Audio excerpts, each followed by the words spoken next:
Welcome to the Republican Professor. Today we have wonderful guest, Daniel Dreisbach. Did I say your last name right? You did very well with that. Wow, thank you. Did I say your first name right? Well, that's a different matter. Okay. Well, I'm working on the first name. It is a biblical name, and that's fitting with our topic today because Dr. Dreisbach is the author of this book, and it's called Reading the Bible with the Founding Fathers. And let's see if I can get it on there. Can you see it? Everybody Yes. on YouTube should be able to see it. It's kind of blending in with my Zoom background, but it's called Reading the Bible with the Founding Fathers by Daniel Dreisbach. And it's published by Oxford University Press. I've heard of that press. I've heard of that. And that's been around a while. This is a fantastic book. It'll blow your mind. I've got the hardcover, and let me give you a sense of the table of contents, and then I'm going to read a bio of Dr. Dreisbach here. We have the Bible and culture, the Bible and discourse, and you have such topics as the Bible and the lives of the founding fathers, the English Bible and American public culture, the Bible and political discourse of the American founding. And then you've got, for example, a defense of liberty against tyrants, the Bible, the fight of resistance, and the American Revolution. It just goes on and on. And I'm so excited to have Dr. Dreisbach here to lead us through the genesis of this. You like how I did that? The genesis of this book. Hopefully we'll make it to Revelation before all is said and done. I just love talking to somebody that teaches politics and is biblically literate. I mean, what a country here. So let me give you a sense of who Dr. Dreisbach is. He's professor in the School of Public Affairs at American University in Washington, D.C. He earned a Doctor of Philosophy degree from Oxford University, where he studied as a Rhodes Scholar. And he also has a Juris Doctor degree from the University of Virginia. His research interests include the intersection of religion, politics, and law in American public life. He has authored or edited 10 books, including Reading the Bible with the Founding Fathers, this wonderful book, Great Christian Jurists in American History by Cambridge University Press, Thomas Jefferson and the Wall of Separation Between Church and State, NYU Press, 2002. He has published numerous book chapters, reviews, and articles in scholarly journals, including the American Journal of Legal History, Constitutional Commentary, Journal of Church and State, Politics and Religion, and William and Mary Quarterly. Professor Dreisbach is a past recipient of American University's highest faculty award, Scholar/Teacher of the Year. Wow. That's a pretty high honor. So, Dr. Dreisbach, as I was reading that little short bio of yours, I was having flashbacks of several articles that I read over a decade ago in William and Mary Quarterly and in what was the other one? The American Journal of Legal History. I remember reading something in there from you, and your book on Thomas Jefferson, The Wall of Separation Between Church and State, which I used for my papers when I was going through my Ph.D. course. I was writing back in 2011.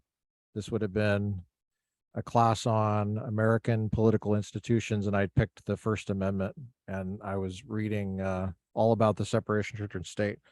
So I'm really excited because I feel like I'm kind of coming full circle, and this is my first time meeting you, and I've known your name for a long time.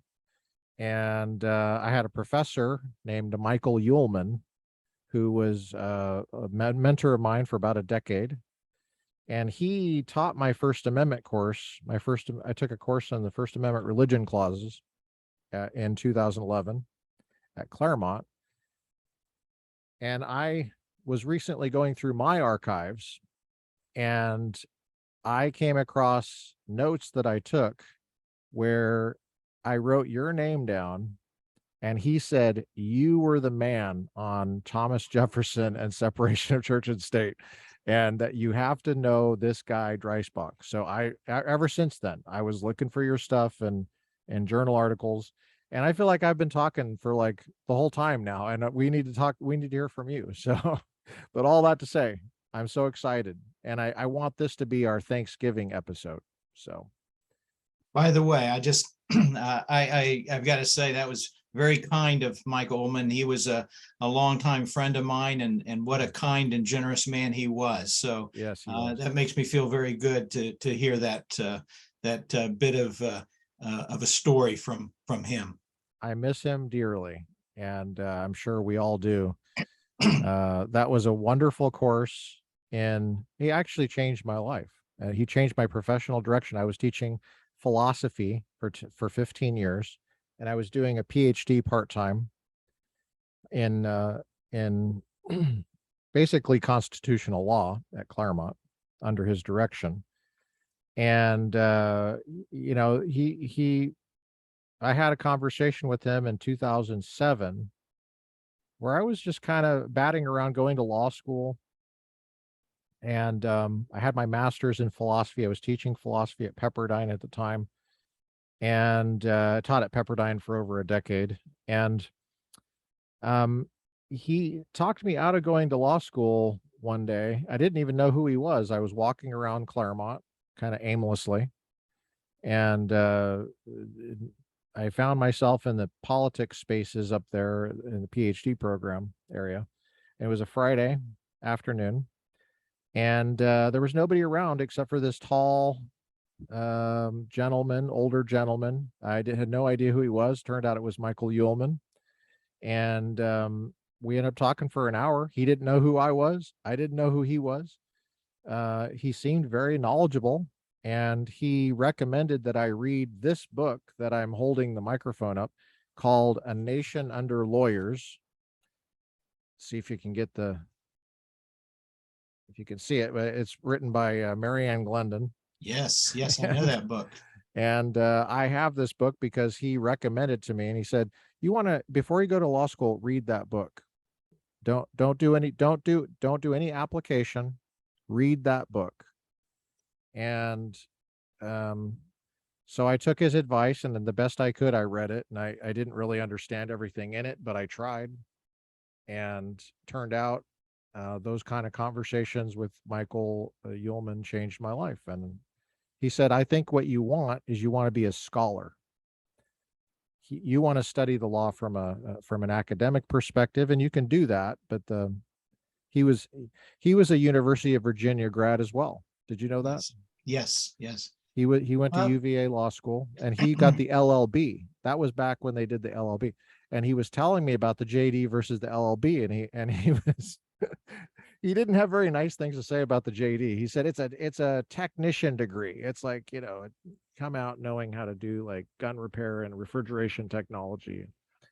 He was nicer than that, but he was upset that the foundation, the philosophical and historical foundations, were kind of lost on a lot of law schools. Michael had a lot to draw on in giving you that advice. He was a gentleman and a scholar, but as you well know, he also had a life as a practitioner, engaged in government. And so he could draw on a lot of different experiences in giving you what I think was pretty good advice.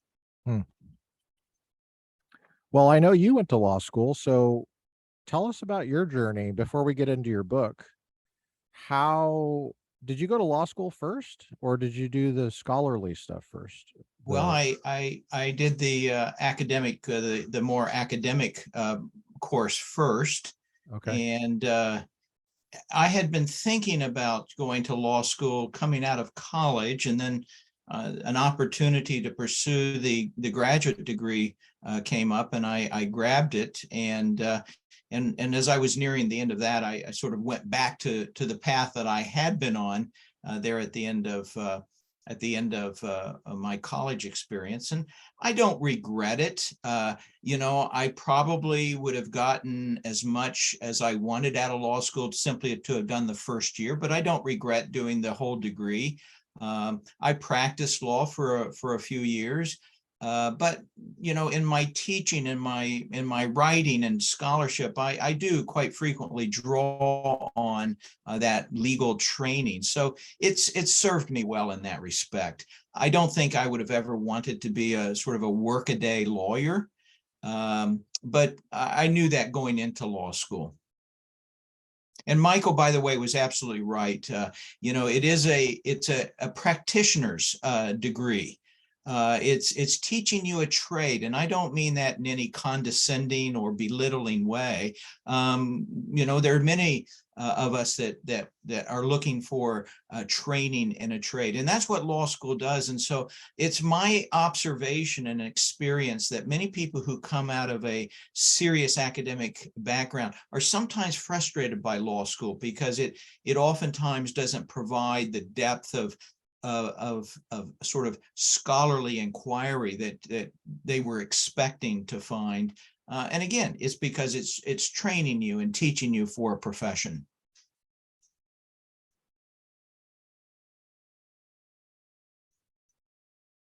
I've lost your sound, Lucas. Sorry, I I sometimes put my sound on mute so I can make sure I don't interrupt you at all. I was asking, did you know that you wanted to be a professor when you went to Oxford? It was certainly something I had thought a little bit about, but I went off to graduate school not knowing exactly where it would lead, and that's sort of how I've lived my life. I've never had the big 5-year, 10-year, 15-year plan. I've simply sort of pursued opportunities and opened doors, and God has been very good and gracious to me and lead me on the path that I have in fact followed. So the short answer is I wasn't sure and didn't necessarily expect to end up in academics, but it certainly was one of the possibilities that I had considered. You just mentioned God, so you believe in God? I do. Do you have a faith tradition that you want to mention? Well, I would say that I was raised in a God-fearing home, a Christian home. My parents, I would say, at least towards the end of their lives, worshipped in a Baptist church. But in my own late teen years and into my adulthood, I've gravitated more towards the Reformed theological tradition, and for most of my adult life have worshipped in Presbyterian churches. Okay, wow, that's quite a journey. So did you grow up reading the Bible? Certainly. Both my parents were avid readers of the Bible. Just sort of an interesting side story. My father, who read a lot, he had a habit of writing at the end of a book that he owned the date that he finished reading it. And so there was that little record. And when he died, I was looking at some of the Bibles that he had there in his study. And it was interesting. You could see that the dates every year or two, he would finish reading the Bible all the way through, and he would put the date in. But the longer he lived, the later in life, the shorter the time period between each of those dates. And towards the very end of his life, I would guess he was reading through the Bible completely every 2 or 3 months. So he was an avid reader, and it was fascinating to have that record of his own encounters, if you will, with the Bible. Yeah. I'm trying to place your accent and I can't place it. Where did you grow up? Well, that's a hard question. Okay.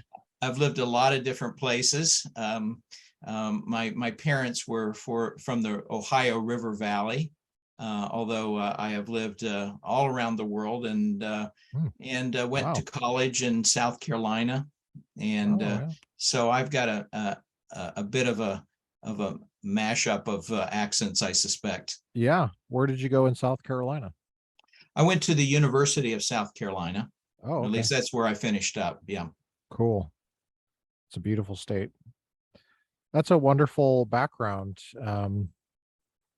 Was your father in the oil industry, or was he in the military, or I guess it would be your mother possibly too, I should ask.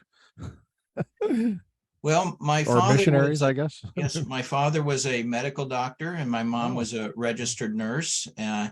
was one of the world's leading authorities on the disease of leprosy, and What? Wow. he devoted his life to medical missions. And I was actually born on a mission leprosarium in West Africa. But Wow. he traveled all over the world as part of that calling, and I had the great privilege of often accompanying him and living in far-flung corners of the world. Wow. I don't know anything about leprosy just beyond the word in the Bible, and that's the only reason I know about it. But so what does it look like when you see someone with leprosy? Can you see it on them? You can sometimes. I would not profess to be an expert in any way myself. My understanding, it does sort of affect the nerves and things like that. And so oftentimes there's an appearance that the disease is gnawing away at things like your fingers and extremities.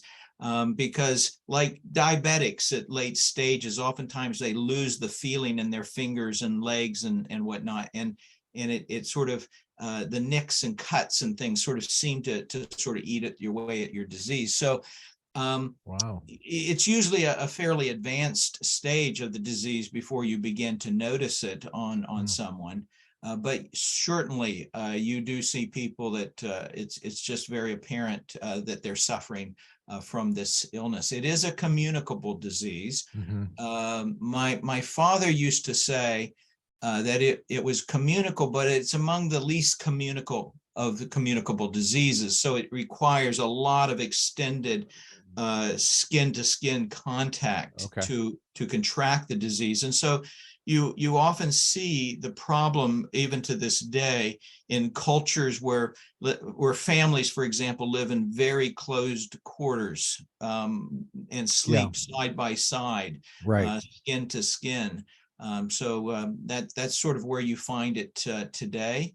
And Hmm. it's still a disease, although certainly great strides have taken place in the last century in treating it. So this would be a disease that would have social consequences for the person having it. It would be maybe they would feel shameful and kind of exiled socially. That is absolutely correct. And of course, you get that idea, that same picture from the scriptures as well. You remember Yeah. the lepers who were sent outside the city Right. gates. Right. And so Right. that's a very common experience. Yeah. Um, I was actually, as I said earlier, I was born on a leprosarium, and the village where the leprosarium uh, uh, was located, in the local language, the name of the village was Placed to Throw Away Shame Whoa. in the local language. And I think Wow. that captures exactly what you're mentioning here. The hope, of course, of coming to this leprosarium is that you sort of arrest the Mm. disease, and you're now in a position to throw away whatever shame society might have cast upon you for having this disease. Wow. Wow. So with that background, and you were reading the Gospels and you had a pretty profound sense of what that was when you were reading it. That's right. Yes, it was the reading of the Bible was part of my life, part of my Yeah. daily experience. Our family would at the end of each day would sit around a circle, so to speak, in the family home, and there would be some reading of scripture, and of course there would be opportunities for that throughout the course of the day as well. So your book, Reading the Bible with the Founding Fathers, we get the sense that here that you were pretty well prepared for being able to discern biblical quotations when you're reading primary documents in that era. And I think that that's what impressed me the most about your book is I was thinking about what it takes, because this, folks, this is I think I would say I hope I don't make you feel uncomfortable, but I think it's a masterpiece. This is a masterpiece here because the amount of work that goes into this is enormous. It's absolutely enormous. The founding generation left such a rich record, and you talk about that a bit. I mean, it's not perfect by any means, and you talk about that, some of the issues there with the records.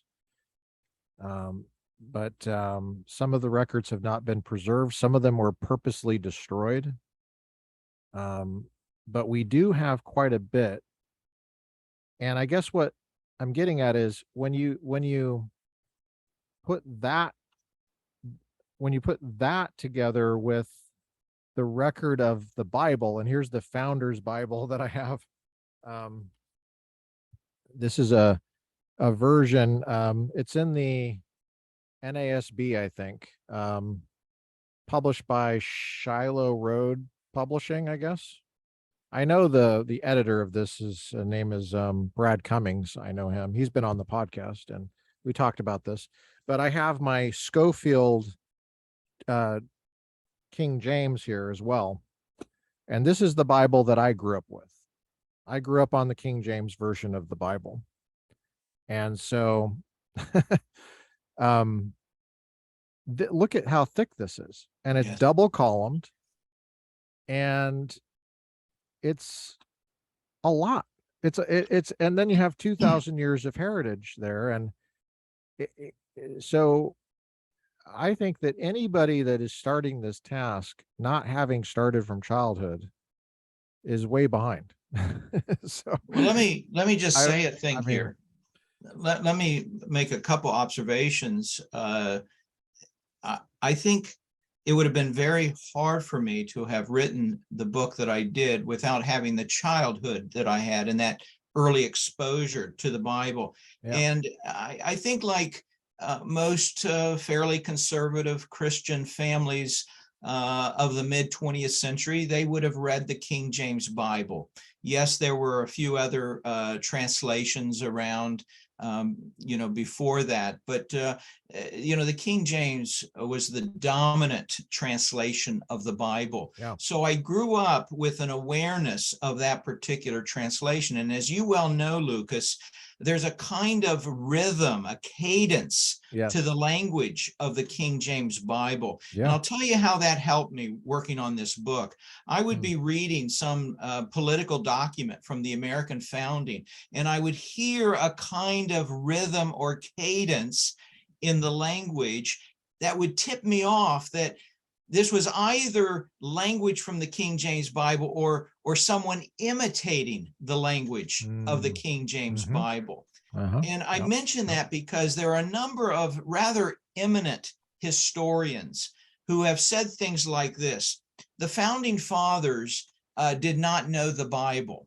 And I'm always taken aback by that because it's so obviously false. And I say, well, how is it that a good historian can make such an obviously false statement? Right. And I think there are a number of possible explanations, but one of them is this, is that they're biblically illiterate, or to be even more precise, they're King James Bible illiterate. Their ear doesn't hear that very distinctive language of the King James Bible that would tip them off, because quite often American founders would quote the Bible without quotation marks or without a citation. But what does that tell you? It tells you that they were writing for a profoundly biblically literate people.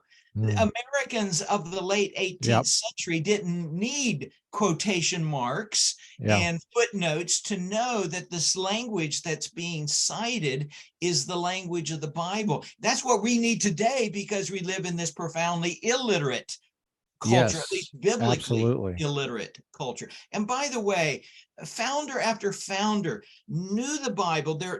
Their references to both famous and obscure passages of Scripture tells us that they knew the Bible intimately, and they could just weave the vernacular and the idioms of the Bible into their ordinary discourse, as well as into their more sort of significant writings.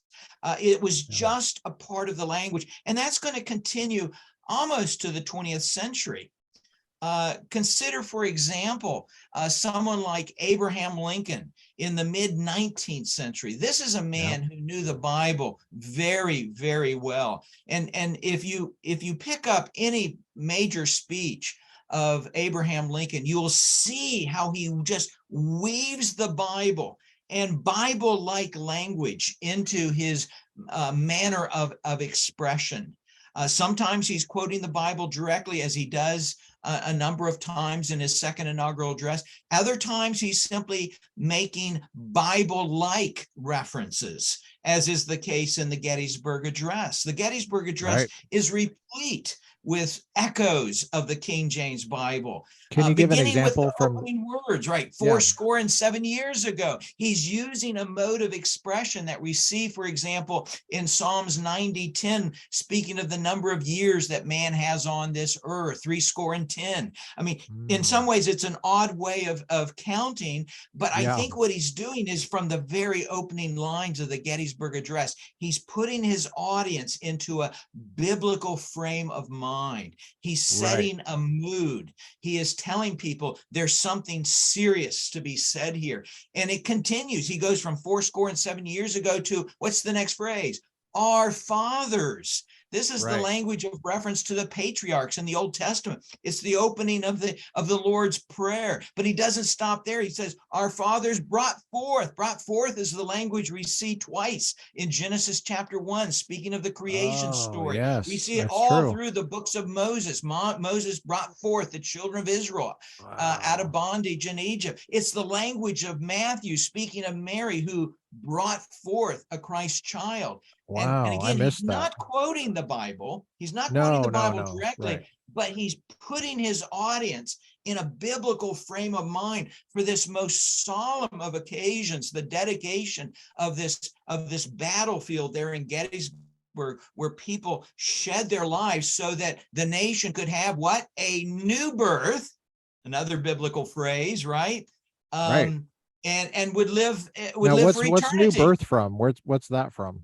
Oh, Well, that's right. Yeah, it's the sorry. language of John chapter 3, right? Yes, that's It's right. it's it's That's right. it's Man, I missed it's that. I Jesus. totally missed that.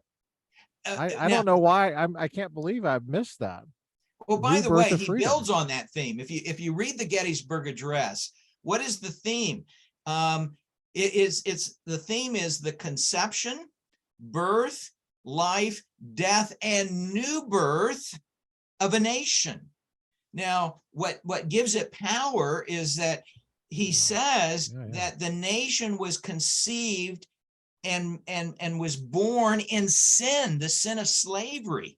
And he's saying that these brave young men shed their blood on the battlefield there in Gettysburg That's a to give biblical. what? New life, a new birth, so that this new nation shall not perish from the earth, right? This is sort of the profound themes of the gospel. But what does that tell you, Lucas? It tells you that this was a speech given by a man who knew the Bible. No He kidding. knew it well. He had absorbed the rhythms and the idioms of the King James Bible, and it just becomes part of his speech, of his vernacular. Yeah. That's great. That's so refreshing to hear, and it rings totally true. I've spent, I'm going to give you a story. I'll give you two stories briefly.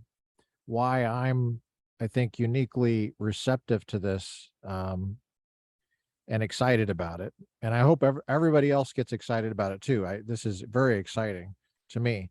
Um, the first master's degree I did was in biblical studies, and I later went on to get a PhD in politics and constitutional law. And so I came into the PhD program with 6 years of seminary and a background in the King James when I was a kid.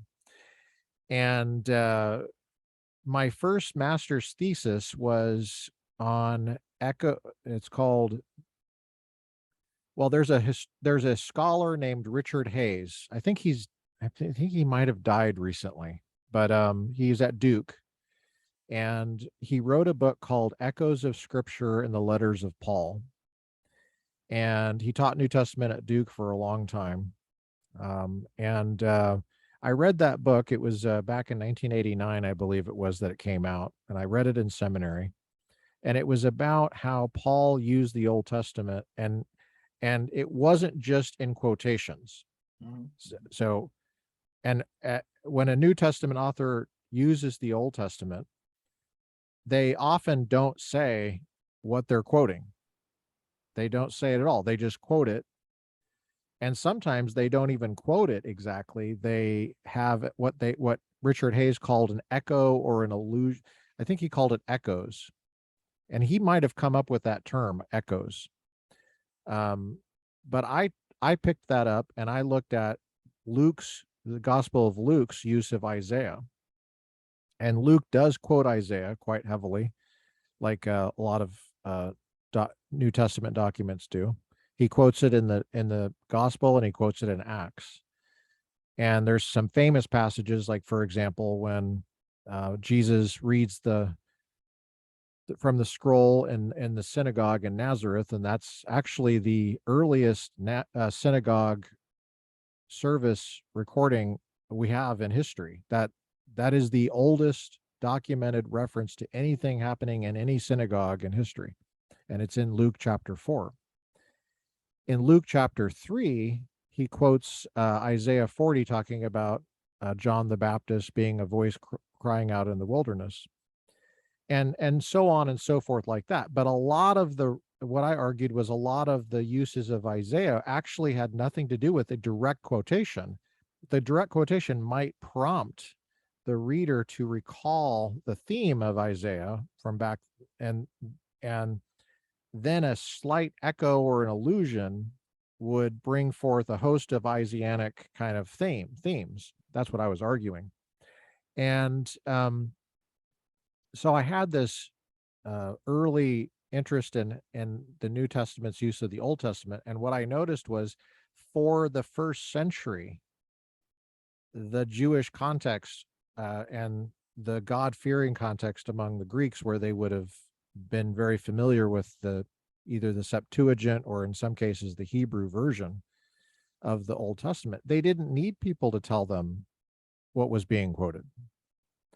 And so when I came to the study of politics, I noticed a lot of that was happening in the American scene as well, where and here's my story. Here's my anecdote. I was in a religion and politics class at Claremont in 2011, and it was in the spring.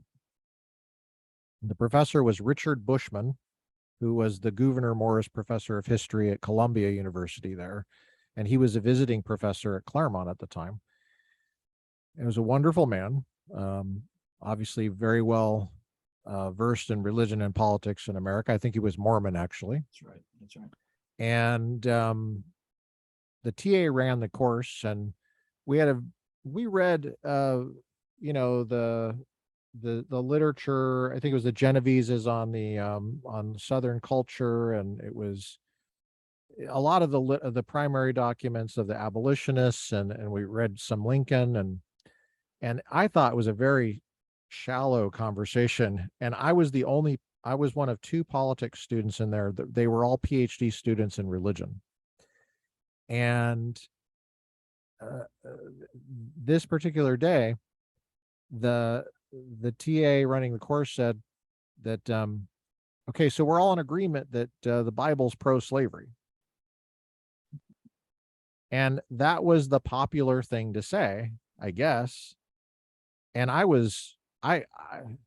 Daniel, I don't say anything in class. I didn't say anything, typically I just took careful notes, and I rarely made any comments. I just listened. That one I couldn't let it go. I was like, okay, all right. No, let's go back. Let's go back and think this through a little bit. And let's just take the second inaugural. And so I was looking at Lincoln's second inaugural and his use, and they had missed the biblical quotations in the second inaugural address. And since I had been raised on the King James, as soon as Lincoln said, "Woe unto unto the world because of offenses, for it must need be that offenses come, but woe unto them by whom the offense cometh," I didn't know he was quoting Matthew 18 at the time. I had to look that up, but I immediately knew he was quoting the King James. And that was my point, because I was raised on the King James. And I had to look it up, but when I looked it up, I looked at the context. I looked at I think he was quoting verse 7. I looked at verse 6. I looked at verse 8, because that's what they teach you in seminary. Look at the context. And he's talking about if it's better to come into the kingdom of heaven halt or maimed than if your eyeball, these body parts cause you to sin, pluck them out, cut it off. And the verse before was, if you cause one of these little ones to stumble, it'd be better for you to have a millstone hung around your neck and drown in the depth of the sea. And that's a death penalty. And this is Jesus. And Lincoln is quoting Jesus here in the New Testament. And he clearly says that if one of those offenses is slavery, and he calls it a sin, I mean, the clear impression is that it should be cut off. Yeah. It should be, Of course, he's it should be also plucked building, out. he's also building on the Old Testament text, if I remember correctly, and I'm sure you will Yeah. correct me if I'm wrong, about the injustice of benefiting off the sweat of another man's brow, right? Yeah. Is that an Old Testament quotation? And that's my recollection. I'd have to go Oh, back I and look missed it that. up. He does. Yeah. I know he does quote the Old Testament. He quotes the judgments of the Lord are true and righteous altogether, or something like that. I think that's the Psalms. But yeah, I mean, that makes sense to me. I mean, it's clearly stealing. Um, that would be stealing, I think. Yes. And of course, there's the whole issue of kidnapping, which is in Exodus. I believe it's Exodus 21, right after the 10 Commandments. Well, that's a clear example where I think I first was made aware that you can't take it for granted that just because someone's a PhD person, that they really know what they're talking about on that thing. They might be missing something. Yes. And I mean, we all miss something. I mean, it's not, but I think I was alerted at that moment to, wow, there's something about the Bible that people really miss. And I think it's because of biblical illiteracy. And I noticed that's what I really appreciated about your book. I was reviewing it last night, and I haven't gotten all the way through all of it, but I was very interested early in the book. You talk about the Bible and culture. This part right here is so rich.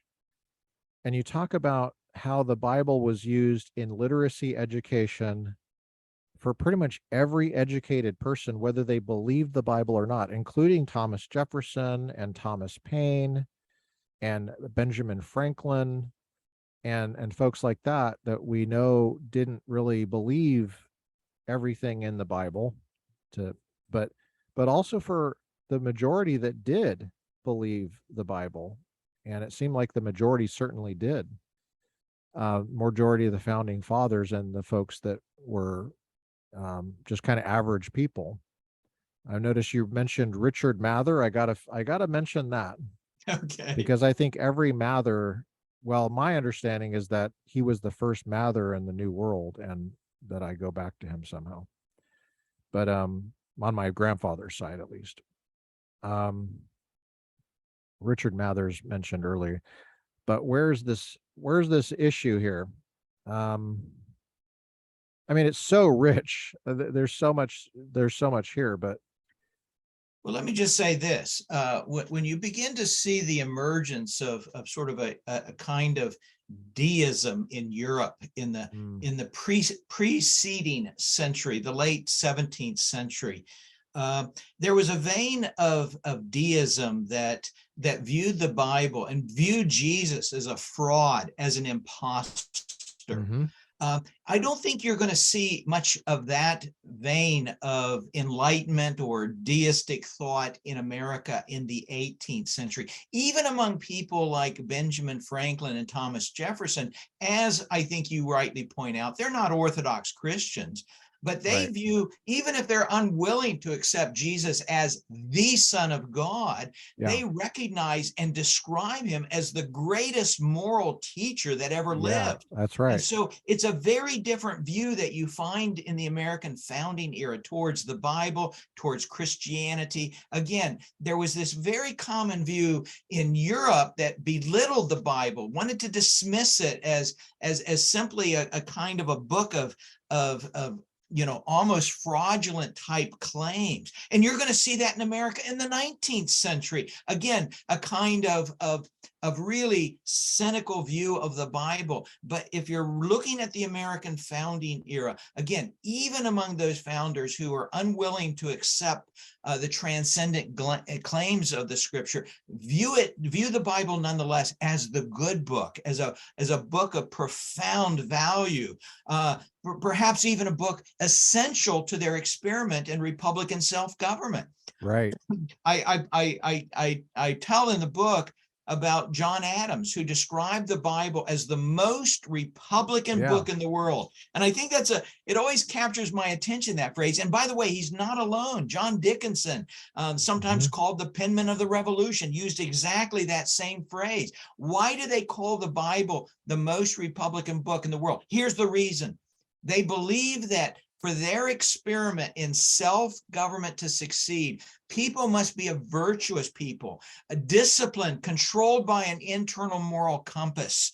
That was essential for Republican government. And they thought the Bible was the perfect textbook for nurturing that kind of civic virtue, that kind of morality that they understood to be almost essential for yeah, their experiment in Republican self-government. Hence, it's a Republican book as they describe it. yeah, yeah. That's a very interesting and subtle argument, and I keep going back to this, but it requires mastery of so much to me. I mean, so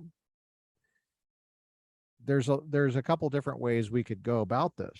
I mean, let me just give you an anecdote from class. I'm teaching the American founding this semester, and I've never taught the course before, so it's a handful for me, but I'm enjoying it.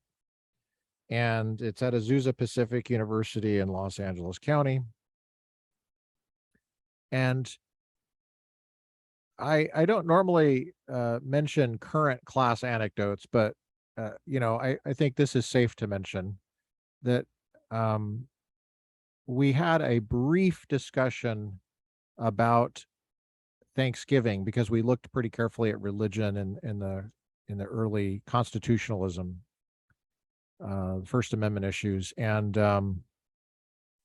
we took a look at Phil Munoz's work on God and the Founders, and I had them read that. So I tortured them. I was torturing them basically with these First Amendment issues, and well, some of the students weren't completely convinced that Thanksgiving had anything to do with anything about religion. So that's where we're at, Daniel. And and Yes. and I didn't know how to approach this. I wanted to be gentle, but I also wanted to be memorable and firm because it's such a basic thing. And so the dialogue went something like this. It was a Socratic like dialogue. I said, "Well, what do you think the issue of Thanksgiving means? Being grateful." They said it was about being grateful. And I said, well, is this a conversation with yourself? I mean, what does it mean to be grateful? It seems like it always means that you have to have an object of your gratefulness, the and usually it's a person, I think. And I think what they were missing is just how saturated the colonial world was and the early republic was in Protestant Christianity. Let's just say it, Yeah. the North and the South. And now this is part of what requires mastery is the issue of slavery, I think, and the Bible. And we'll get to that in a second, maybe, but I have an idea I'd like to pitch at you, but just the issue of being thankful, and of course it's thankful to God.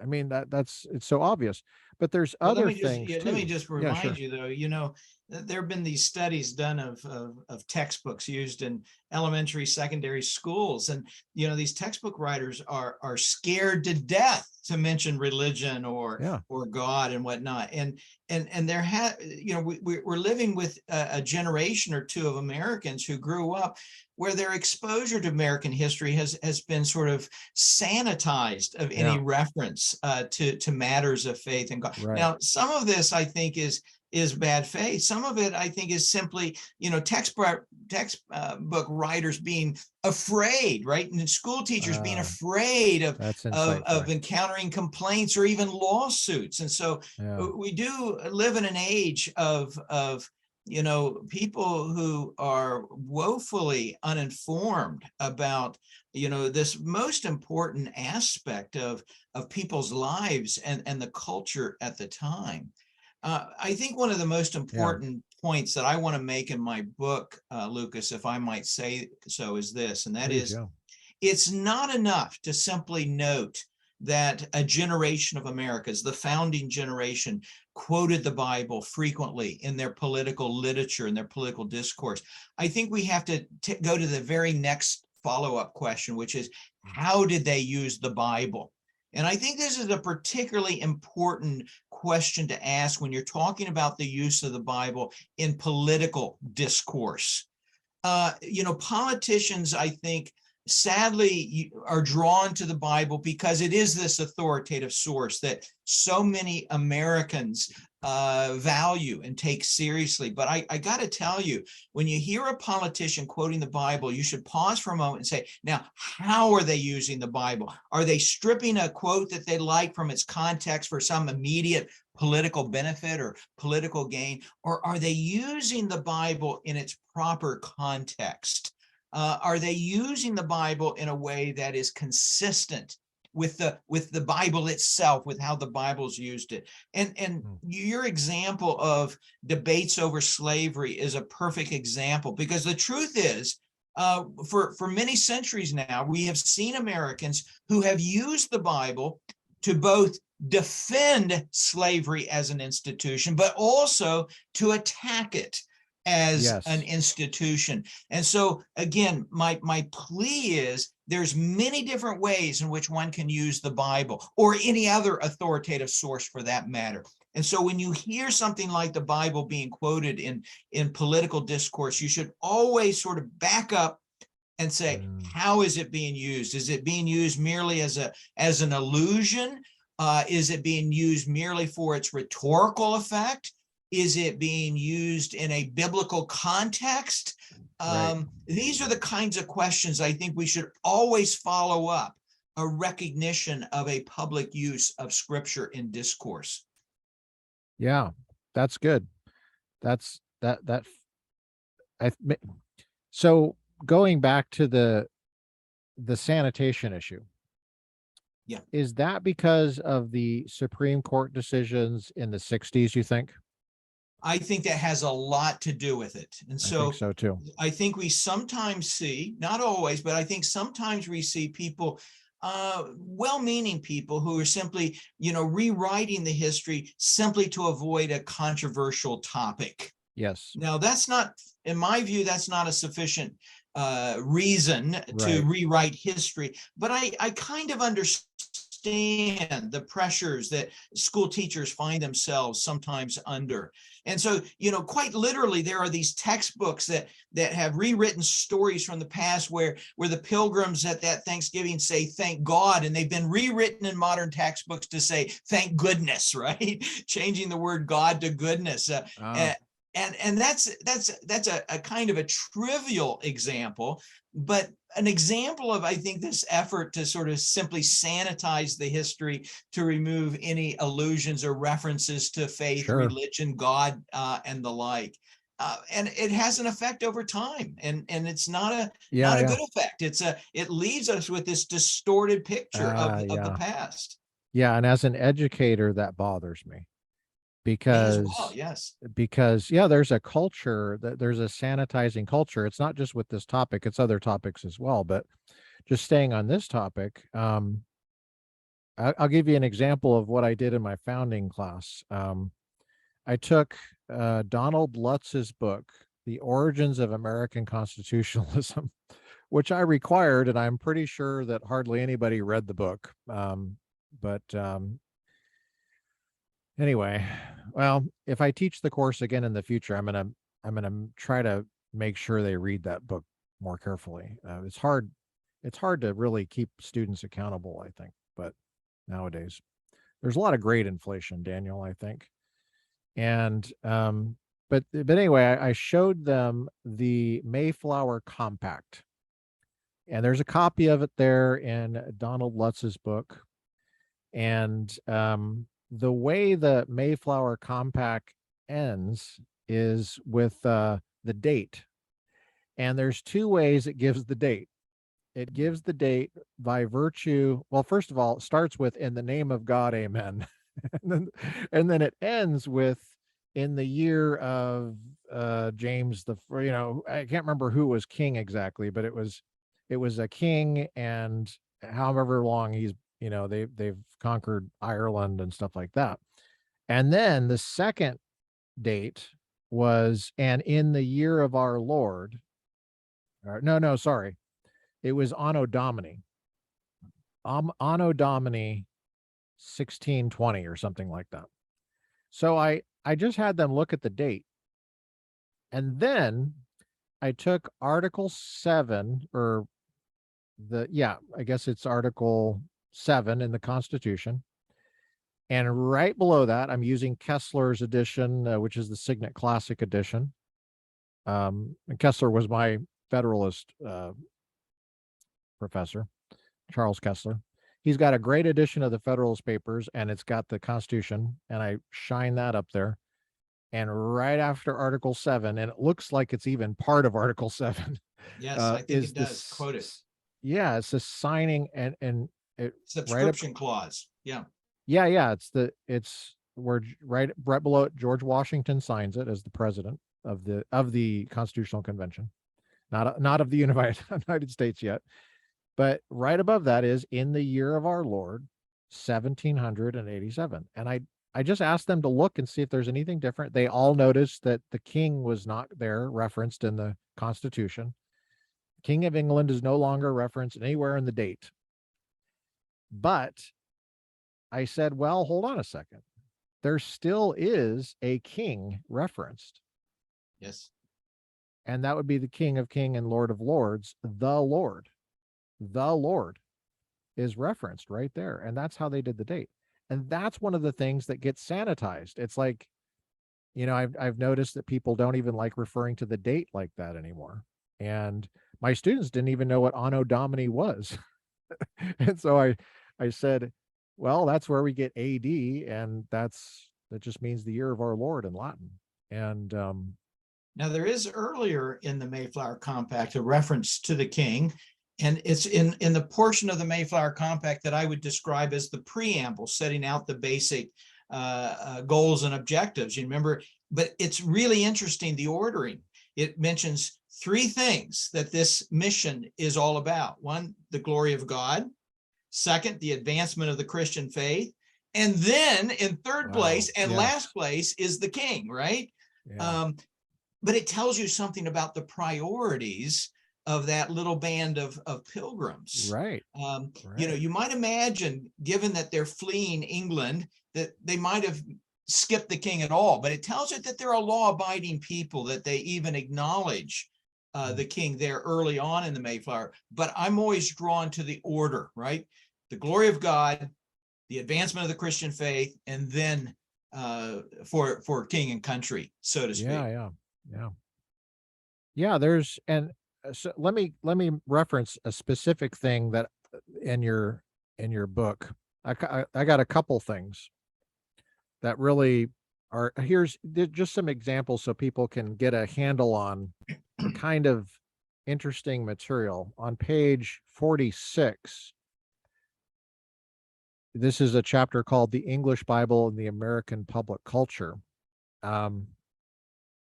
You reference several Judeo-Christian concepts that are kind of echoed in American constitutionalism.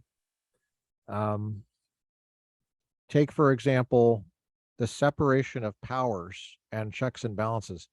And man, that is one of my favorite themes because my dissertation was on the separation of powers. And I love to point this out to my students. I'm also teaching a class on Congress. It's the first time I'm teaching that course too, and it's a little overwhelming, but I spent a lot of time on the design of Congress. And one of the things I was trying to get through to my students was it's a little odd the way it's set up. I mean, you have the Senate, you have the House of Representatives, and you have staggered elections, and you have different terms of office. You have bicameralism, which is just weird. I mean, it is a little odd. And then you have enumerated powers. You have legislative powers here and granted. And a lot of folks, this basic stuff, they get this, they miss this basic stuff, I think. I mean, in fact, I pulled up a congressional research report, a CRS report on intro to the legislative process, and it's still up there. You can take a look at it. And they misquote Article 1.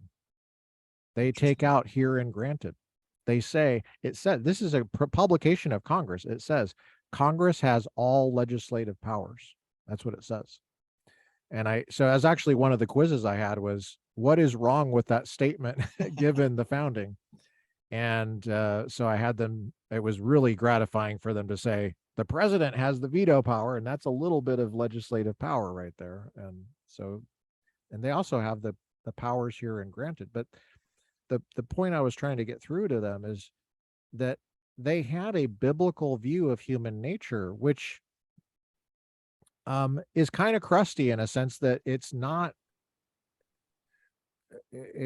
Pollyanna-ish. It's not pie in the sky. It's a skeptical view, and Yes, they're very concerned about a group of people making laws, and just the majority vote is whatever happens. Think of Federalist 37. James Madison speaks of the infirmities and the depravities of the human character. That he's not mincing words there, right? Wow. That's a pretty dim view. And that's, you see that throughout the Federalist Papers. You also hear that argument being made in the chambers there of the Constitutional Convention in the summer of 1787. And I don't think that, you know, when I pick up and read the Constitution, I'm struck, as I think you are directing us, to their obsession with checks and balances, with separation of powers. Where does that come from? It comes from this fundamental distrust of the human character. And you gave an example. They don't simply give us a separation of powers. They give us separation of powers within separation of powers, right? Yeah. That's what the bicameral legislature is. We're going to not only have the legislature separated from the judicial and the executive, but we're going to separate the powers of the legislature. What a distrust of human character. And again, where does this come from? I think I call this a biblical anthropology. It's a view of humankind that comes from Scripture. What does Jeremiah say? We are wicked, desperately wicked, right? John Adams quotes that very verse from Jeremiah to speak of the nature of the human character. And I you see that, and that comes through. So it would make you wonder why they weren't just anarchists. But at the same time, they want government, and they have this hope that,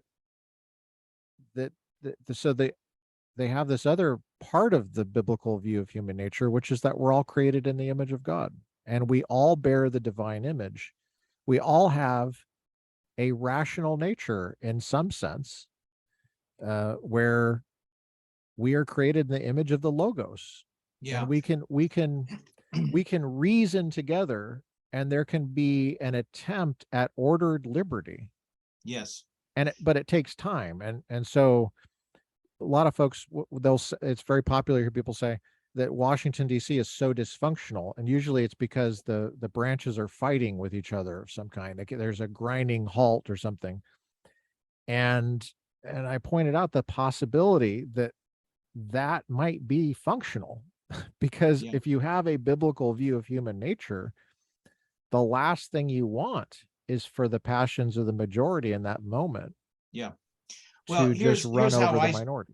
yeah, here's how I sometimes look at it. And I here's a good place to turn. I think it's the closing paragraph or paragraphs of, I think it's Federalist 55. And James Madison points this out, which I think is what you're pointing out. He says, yes, we are fallen creatures. We are a fallen people. But he Yeah. also points out that there are other qualities in human nature which justify a certain portion of esteem and confidence, he says. There's sufficient esteem and confidence in this human nature that we know on the one hand is fallen, but yet there's something redeemable here that would justify faith in the idea of self-government. There's sufficient confidence to believe that we can govern ourselves. And so the way I sometimes look at it, Lucas, is I think there was a plan A and a plan B, right? The plan A was to nurture those kinds of civic virtues that would hopefully guide us in a disciplined fashion. But because we are, after all, fallen creatures, there has to be a plan B, which is to create the structures of government that will check and restrain us when we get off the rails, when we go off the rails. So we want to start with that civic virtue, but recognizing that in our fallen state, that will not always be sufficient. Right. So we lean on the plan B, which are these structural limitations on us as humans, so that we don't overreach and abuse those powers that we might be entrusted with. Yeah, that's beautifully said. Let me continue on page 46 at the bottom. Separation of powers, checks and balances. You say, has struck many commentators as an acknowledgement of original sin and of the necessity to check the powers exercised by fallen humans. And you've got a footnote there. The Constitution included provisions that were almost certainly derived from the Bible and Christian doctrine. The Constitution's oath requirement. Now, this is very subtle, and I love these subtle things because it shows that you're in touch with, like Thanksgiving, for example. It's about thanking, God. It's kind of basic. It's so basic, it's hard to believe you have to point it out. But the oath requirement, and I point out to my students that I think are a little bit skeptical of God's existence. Always makes me sad, but I understand it because I studied philosophy, and I get it. I get it. You might go through a period where you're struggling with that. But the oath requirement, that's a very subtle thing. That the oaths are required in the Constitution. And what is an oath? What is that? And that's one of those things that gets sanitized, and you see the sanitization throughout recent history, I think. The oath requirement found in Article 1, Section 3, Clause 6. It's also in Article 2, Section 1, Clause 8, and it's actually spelled out there. The presidential oath is exactly spelled out. Article 6, Clause 3, and Amendment 4 entailed a profoundly religious act. Moral philosophers and constitutional architects in the founding era and well into the 19th century typically defined an oath as a solemn appeal to a supreme being for the truth of what was being said by a person who believes in the existence of a supreme being and in a future state of rewards and punishments, according to that form which will bind his conscience most. Well, it makes perfect sense to me. I mean, why would you have an oath? What's the point of it? I've been a jury member in a murder trial. I saw the process that takes place when people get sworn in, and I've given testimony, and I've had to be sworn in before. And it's like, well, what are we doing here? Is this just symbolic here, or, well, what's it symbolic of? If it does seem kind of like a vestigial organ as our culture becomes flirts with secularization, and in some cases just tries to be secular. But then it's like, well, why do you have this at all? I mean, if you're um if you don't think that there's any problem with lying, well, why would the oath be anything special? There's nothing magical about it. And so there's a biblical issue of lying. I mean, it goes back to the 10 Commandments. Do not bear false witness. It's a very serious thing. And let your yes be yes and your no be no. That's also in the Bible as well. And that's a very serious thing. In other words, mean what you say and say what you mean. And then you have um, the provision in Article 1, Section 7, Clause 2, the provision accepting Sundays from which the president must veto a bill. And you say it's an implicit recognition of the Christian Sabbath. This is page 47 at the top. And this is so subtle, but it's so obvious too, because the post office is closed on Sunday. I've taught at Cal State, both in Orange County and in LA. Both times the place is a desert on Sunday. Those are state schools. Um, you know, in Braunfield versus Brown, I believe it is. There's a Jewish. Do I Yes. have that case right? Yes, that's right. That's 1961. early 1960s Supreme Court opinion. Yeah. 1961, I think. Yeah, and it's a Jewish man. I think it's in Pennsylvania, taking exception to the Sunday closing laws, mandating that he close his shop on Sundays because he was selling non-essential goods or whatever. It's always creepy to me when people use the term non-essential goods, but here was the majority of the community saying we want businesses closed on Sunday for the Sabbath, and for him, his Sabbath was on Saturday. And so that was a loss to him of an entire business day in the work, which put him at a competitive disadvantage to all of the Christian majority that didn't have to close their work for business on one of their business days.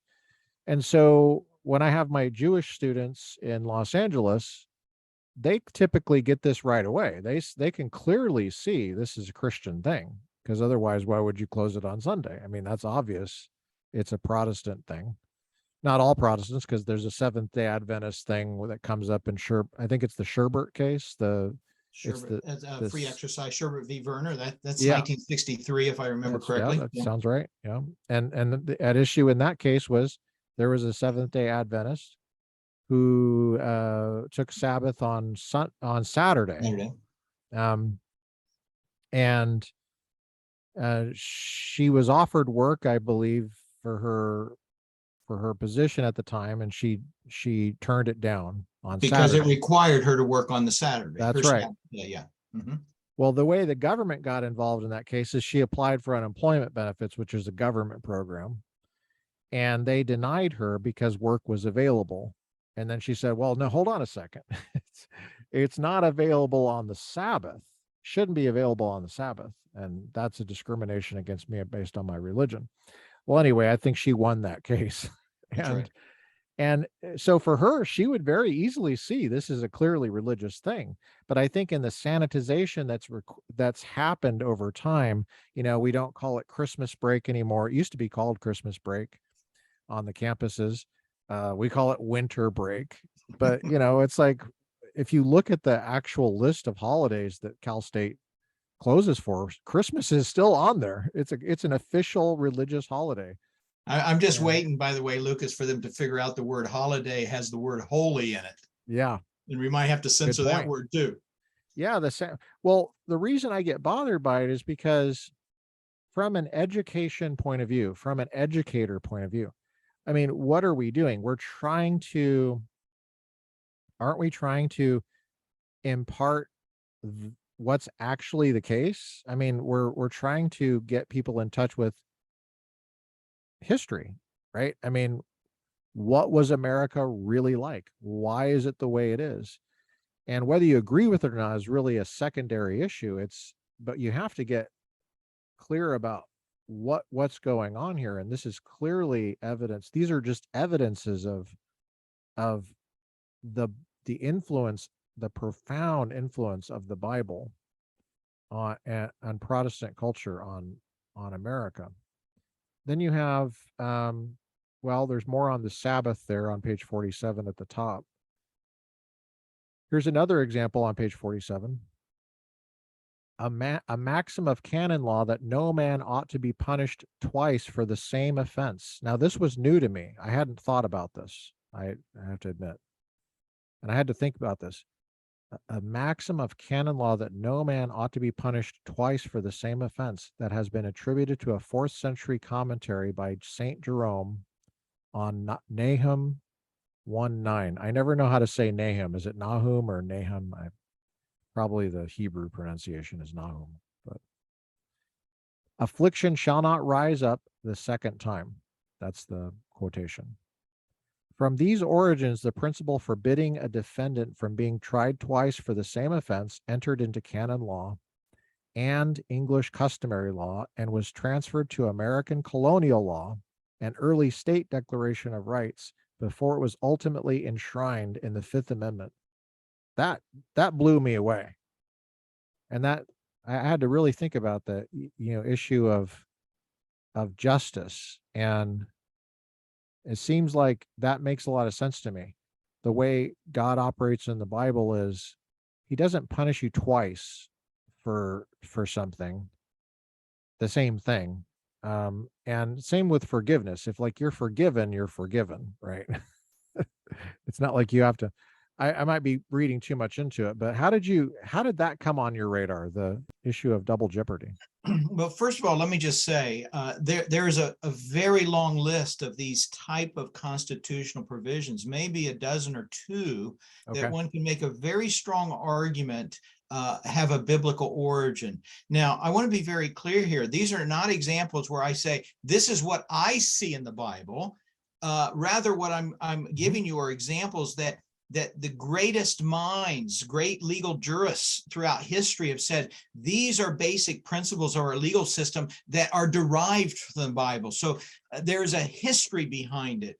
And legal scholars over the millennia have literally pointed out this connection between St. Jerome, Nahum 1:9, and our own prohibition in double jeopardy. The Supreme Court of the United States has acknowledged this lineage of ideas from Nahum 1:9 up through our own Fifth Amendment with its double jeopardy. And again, the list goes on. Let me give you a couple others. For example, in Article 1, Section 8, Congress is given the authority to regulate standard weights and measures. There are many verses in scriptures that speak of the importance of standard weights and measures. Take, for example, Deuteronomy chapter 25, verses 13 through 15, talks about the importance of having standard weights and measures. In Article 3, Section 3, where it talks about the powers of conviction for treason, it says that the testimony of at least two witnesses is required. Another biblical principle, Deuteronomy chapter 17, verse 6 says, at the mouth of two witnesses or three witnesses shall he that is worthy of death be put to death. And again, common law historians have long recognized that this requirement of two or three witnesses comes straight out of a biblical requirement. Let me give you one more. And again, this could be a long list, but let me give you one more. That is the prohibition on cruel and unusual punishment that we find in the Eighth Amendment. You might recall in Scripture this emphasis that says, you shall not give someone worthy of punishment more than 40 stripes. 40 stripes, a kind of implicit recognition that there must be a limitation on punishment. The punishment must fit the crime. We see this as well in what's sometimes called the lex talionis, this idea of an eye for an eye, a tooth for a tooth. This is about putting limits on how far we can punish someone. It's a rejection of cruel and unusual punishment. So there are a number of these constitutional principles that if we look at the broad sweep of history, the last 2 millennia, we see the if not the direct influence, at least the echoes of biblical principles at play in Western legal tradition. Wow. Yeah, it's very subtle. I think maybe it would be easy to miss something like that because there might be a misunderstanding of the original source material, like the Bible. On some things, when you read the Bible, it sounds so foreign because it seems harsh, seems really harsh. And it's hard to maybe get a sense of what's actually going on there in the context. And I think actually references to slavery in the Bible fit this kind of bill, and it's hard to know what's going on there. I mean, take, for example, Exodus. Let's just take Exodus. The broad theme of Exodus is the lineage of Abraham, through the 12 sons of Jacob are there, and Joseph's one of those sons. Picking up from where Genesis is, they're living in Egypt and they're enslaved, and they've been there for 400 years, and there's now like an ethnicity, I guess. That seems to be what the message is, and God hears the prayers. This is a very famous scene from Moses in the burning bush in chapter 3, where God says, I've heard the pleas of those oppressed by their slave masters, and he's gonna free them. And he wants Moses to play a key role in this. And so the story goes on. And then there's the 10 plagues, and there's this really dramatic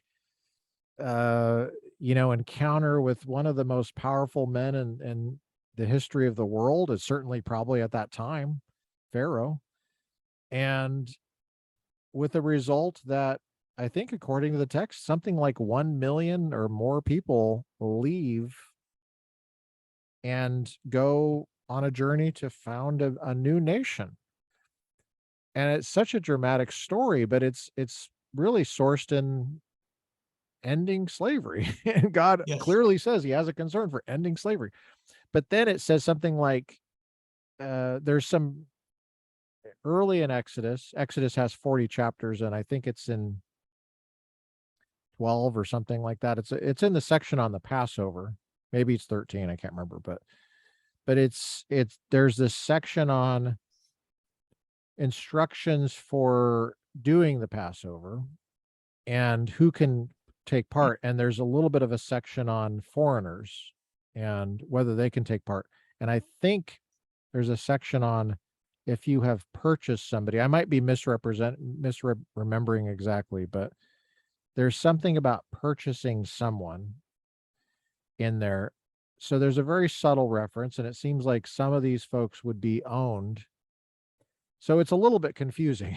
And so my understanding is that there's such a thing as indentured servitude, and that might be different than what we understand as slavery in the American context based on kidnapping, which was really prohibited. And you see the prohibition, and even the good Elizabethan term for this was man stealing. Man stealing. Okay, we got an Elizabethan term. Wow. And we see this being used by the Puritans, for example, in some of their early codes. So is that a legitimate distinction that I'm making between? Well, I think so. I mean, Okay. look, I'm going to step outside my reading of American history and offer you a little bit about my own view, and that is, look, clearly the Bible understands that there is this institution in a fallen world, and that's the key phrase there, of something like slavery or Yeah. involuntary servitude. But the mere fact of its existence is not necessarily a nod of approval or acceptance of it. It's a recognition that we have these inferior arrangements in the fallen world in which we live. And I think, as you rightly point out, the great climax of the book of Exodus is this Exodus narrative. I've read somewhere, and I can't vouch for its accuracy, but there's no passage in scripture that's more frequently alluded to within the Bible itself than the Exodus narrative. Why is it why are we so drawn to it? It's a story about liberty and liberation. Yeah. That's the theme that's at play here. And that's why we're drawn time and again back to this story. Not because they were in Egypt in slavery, but God delivered them from a inferior place to a more superior standing, which is that as free men and women, as liberated people.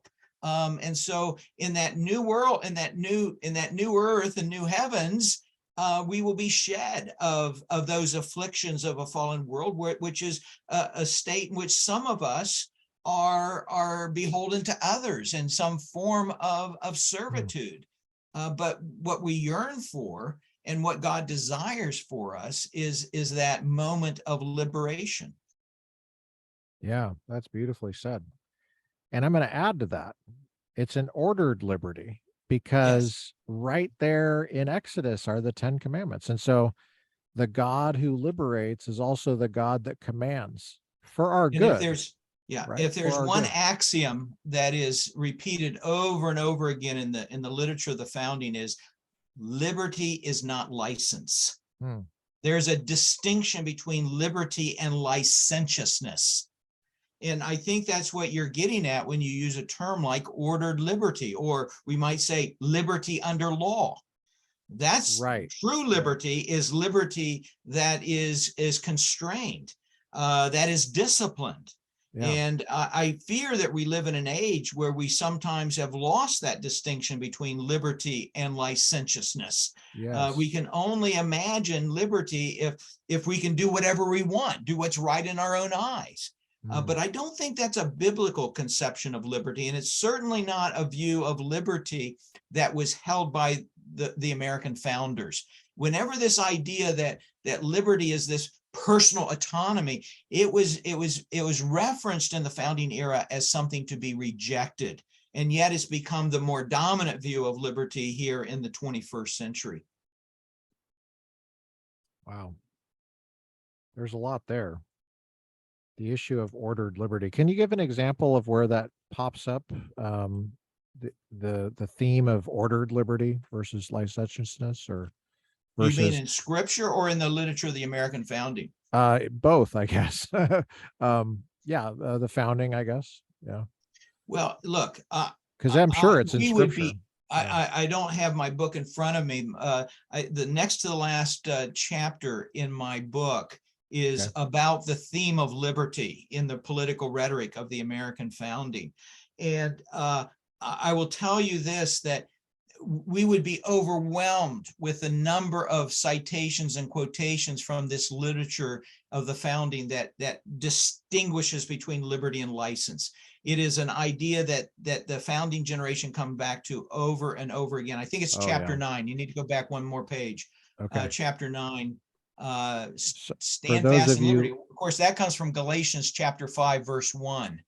And notice about my title there, the use and misuse of biblical symbols and rhetoric of liberty in the American founding. And I think the American founders did use and misuse the Bible to articulate their vision of political liberty.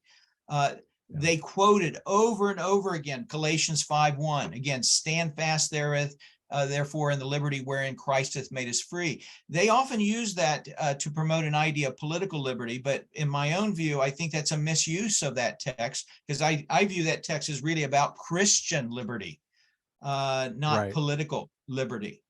Okay. What's the difference between Christian liberty and political liberty? Well, people who have studied ideas of liberty in the American founding would say there are a number of very distinct and separate understandings of the word liberty. There's the idea of political liberty, individual liberty. There is a Christian liberty, political liberty. They drew distinctions, very clean and subtle distinctions between different kinds of liberty. Christian liberty is that liberty that we enjoy in Christ that frees us from the constraints of the law. And again, that's somewhat different than what I think the American founding was about, which was a kind of political liberty. Yeah. An idea that we are allowed to exercise self-government. Yeah. Yeah, it's very interesting, and the development of the slavery theme in the New Testament as well. Like I think Second Peter, I believe, says something like you're a slave to whatever has mastered you. Yeah. And then there's a theme, I think, in the writings of Saint Paul about being a bondservant to Christ. In other words, being a slave of Christ. I think that the Greek word is actually doulos, which is the word for slave in Greek. Let me tell you a little quick story from the American founding that I think is quite a remarkable story. Of course, we all know what happened on July 4th, 1776. At least we know what happened in the morning of the Continental Congress on that morning. In the afternoon, the delegates came back, and one of their things that they accomplished on that day is they assigned a committee of 3 people to design a great seal for the United States, this new government, this new nation that they had just declared earlier that day. And appointed to this committee was Thomas Jefferson, Benjamin Franklin, and John Adams. And they went away and spent a few weeks considering what would be an appropriate design for the Great Seal of the United States. And they came back in early August with a plan. And their idea was an image of Moses standing on the banks of the Red Sea with his arm extended and liberating the children of Israel through the parted waters of the Red Sea. Wow. Now, here are 3 characters, and they're not the crazy fundamentalist founders. Right. Yeah. They were it's not John Witherspoon. Right. They're the ones most informed by an Enlightenment view. But nonetheless, think about this. They thought that was a fitting image to put on the Great Seal of the United States. And by the way, they also proposed that there be a motto on that seal that was obedience. Resistance to tyrants is obedience to God. That may have been the great motto for this new nation. As it turned out, the Congress adjourned before they could take action on it, and this design was never adopted. And some years later, they came up with the design that we're all familiar with today. But think about that. John Adams and Benjamin Franklin, Thomas Jefferson thinks this story of liberty and liberation that we find in the book of Exodus is a story of pertinence and relevance to these 13 now independent states coming together to form a new nation. Wow. So you said Thomas Jefferson, Benjamin Franklin, and John Adams. John Adams. And John Adams sounds like a Christian to me when you're quoting him. I mean, well, he certainly was a man who was born in the faith, and but I think there's evidence that late in life he leans more into a kind of Unitarianism. Okay. But certainly he comes out of a more Orthodox Christian culture, and it was very much a part of his being, and he understood that culture very well, even if he sort of moved away from a Trinitarian Christianity late in life. So they're swimming in this biblical culture, even if they're not exactly like Billy Graham over here, That's right. and By the way, I have a quote. I have a quote in the book. I can't tell you what page it's on, but it's a quote from a letter that George Washington wrote to his dear friend Lafayette, to the Marquis de Lafayette. And I quote only part of one sentence, in which there are 8 different allusions to the Bible in that one sentence. Now, wow. what does that tell you? The Bible just permeated their vernacular. It was just Oh, yeah. part of it was just a part of the language that they spoke. They knew it well. And by the way, there's a good reason for that. And that is the King James Bible was an ideal tool for literacy education. And so we're talking Yes. about a generation of Americans where almost all of them learned to read with a copy of the Bible in front of them. Wow. That was an amazing section, that when you were going, I mean, it's overwhelming, because you're talking about how they learned English and from the Bible. And it's hard to remember that sometimes we take it for granted, basic literacy, but this is a world where you can't just take for granted basic literacy. I mean, these That's right. people are on the frontier.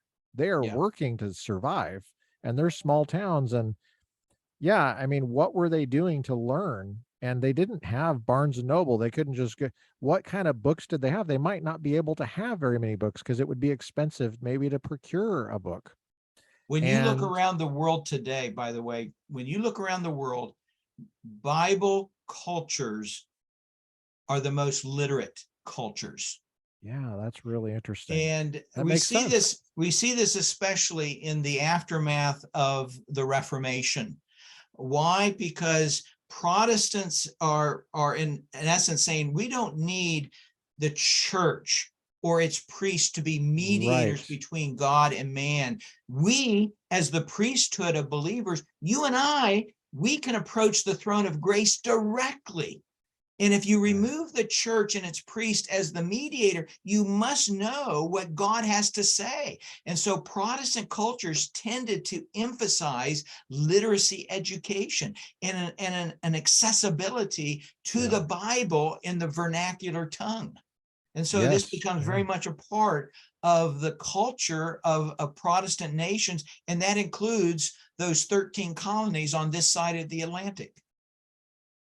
That was a really interesting part. I'm looking for it in your book, where you compare the language from Shakespeare, the language from Milton, and you say something like, uh, Shakespeare uses like 13,000 to 20,000 different words. Milton uses a crazy number of words. Those would be advanced books. But the Bible, the King James Bible in particular, which is the Elizabethan tongue, uses something like 6,000. Something, I think it's like It's plain and seven to eight simple, thousand and words. it's powerful, and the literary quality is there. It even impressed people like Thomas Jefferson, who was a skeptic. And that's one And of the reasons yeah, why the King James Bible was so useful as a right. tool for literacy education. It had a limited vocabulary, and yet it's able to communicate these profound ideas. And not Yeah. only that, And the, moral the education. actual word length, the actual word length is quite short. Take any Right. text of the King James Bible and go over it in your head, and notice how many words are single syllable words. The Lord is my shepherd. There's only one word in that line that has more than one syllable. And that theme is over and over again. So it's a short, simple version of the English language that makes it very accessible to someone who's just learning how to read. Not Wow. only that, the King James Bible has a bias in favor of Anglo-Saxon words over Latinate words. Latinate words tend to have these compound words where they mash words up together. And That's so it interesting. makes it a very strong, forceful language that has a kind of dramatic appeal. Again, I think it's a kind of language that someone learning to read is attracted to. So if you were designing a book to teach people how to read, boy, you would be hard pressed to come up with a textbook better than the King James Bible. Yeah, that fits with some other reference to basic literacy that I was exposed to in seminary. because when I took baby Greek, um, which is we call the first year of Greek, you start with the Gospel of John. I mean, it's very common. And so that's been used to teach people Greek for a long time. And I happen to know from people that learn Latin that they do the same thing. They take the Vulgate and they take the Gospel of John and they start with the language of the Bible in Latin. And that's how Yeah. they were learning Latin. My professor, one of my professors that did his doctorate at Oxford in medieval philosophy, so he had to do everything in Latin. He said, "Yeah, I started with the Gospel of John, Jerome, the Vulgate." And from an educator's point of view, the Bible was an incredibly useful tool for Greek, Latin, and English. Let me just mention something on page 61, which I thought was very interesting. This whole page, almost the entire page, you talk about congressional support for bringing Bibles in because there was a shortage during the war. This is fascinating. Now, this is before the Constitution, so it had been the Continental Congress, but it's after the Declaration of Independence. And so, for example, uh, in 1777, there was a warning of an impending shortage of Bibles, and the clergymen went to petition the Continental Congress to underwrite a domestic printing of the scriptures. Congressional inquiry concluded that it would be more expedient to import Bibles from continental Europe, that would be non-England, not England, than to print them in America. So you have these legislative committees debating on how to get something like 20,000 Bibles from Holland, Scotland, and elsewhere.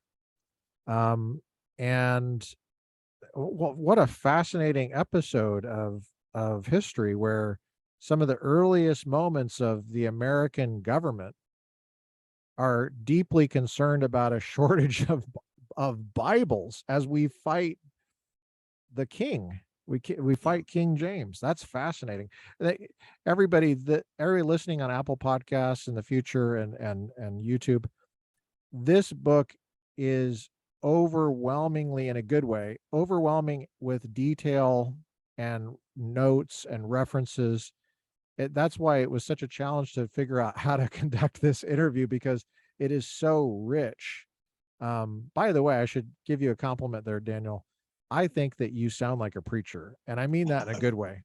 You have, like, as a scholar, you're like passionate, and you're bringing down the house as far as like a sermon here.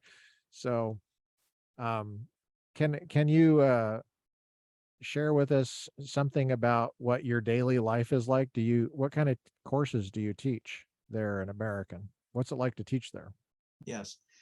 Well, I tend to teach law-related courses, and I enjoy teaching courses on First Amendment law and things like that. But I also teach courses on things like criminal procedure and civil procedure, and I teach a number of what I would describe as legal history courses. And so I have good students who I enjoy engaging with, and they press me and inspire me to be a better teacher. So it's a good life. And you have what's called a D.Phil, right, from Oxford? That's correct, right? That's what they call the PhD. Oxford does not have a PhD degree. So their comparable degree would be a D.Phil, which stands for Doctor of Philosophy. Okay. And what did you do that in? What was the subject? I was in what was called the politics subfield. So they're one of those schools like Princeton that doesn't use the term political science. They choose to use the term politics. Yeah. They sort of avoid this idea of it as a social science, but rather more of a theoretical, philosophical, historical discipline. I appreciate that. Claremont is a little odd, because the master's that you get on the way to the PhD is a master's in politics, just like Aristotle. And then the PhD is in political science. So I don't know why they change it midway Interesting. like that, midstream. But the book is called Reading the Bible with the Founding Fathers by Daniel L. Dreisbach. The publisher is Oxford University Press, and there'll be a link to it in the description on Apple iTunes and wherever you get your podcasts, Stitcher. People tell me I'm on Spotify, and obviously in the description here on YouTube. And like I said, it's a very rich thing, and maybe you're not personally biblically literate. Maybe you don't know where to start with appreciating this kind of material. I think a lot of people that study politics would be interested, but it might be a little daunting because they don't know the Bible. Can you give us, Daniel, your any tips or any advice about how to go about achieving some measure of biblical literacy? I mean, where do you start? Read the Bible, right? Wow. Certainly. Let me just say this, and this might be encouraging to some of the listeners who might be inclined to pick up the book. I truly did not set out to write a book on this topic. It actually started out as some Sunday school classes that I taught at my church. And you'll get a flavor of that in the book. In the second part of the book, what I do is I take up very specific biblical texts that were popular in the discourse of the American founding. And I ask the question, why were Americans drawn to these texts? And what did they hear? What did they sense was being said from these biblical texts? And I give a lot of emphasis, and this is why I think it made sense as a Sunday school class. I wanted to understand whether the American founders were reading the Bible in its proper biblical context. So each chapter has a little bit of a discussion of the verses that I look at, and I say, well, what was the Bible speaking to? And did the founders read it in a way that is faithful to the biblical context? And so for someone who enjoys history or who enjoys reading the Bible, I think this is a book that they will find valuable and enlightening to them. That's wonderful. And I would add to that um, biblical literacy, I view it as a lifelong thing, and I view it as a journey, and I feel like I'm still on the journey. And view American politics the same way. I mean, maybe I've achieved a certain level of mastery on some things, but I feel like I'm constantly learning new things and I then never knew about before. And Yeah. it's quite exciting. And I think looking at it as a journey it's encouraging, because you don't have to you might be tempted to give up because it's so daunting, the level of material. But that's okay. You just take a little bit at a time. There's lots of tools out there. I took my first course I ever took on the Bible was at Monterey Peninsula College. It was a community college in California, and it was in the English department, and it was called The Bible as Literature. And I had an English professor from Berkeley, and he was a skeptic.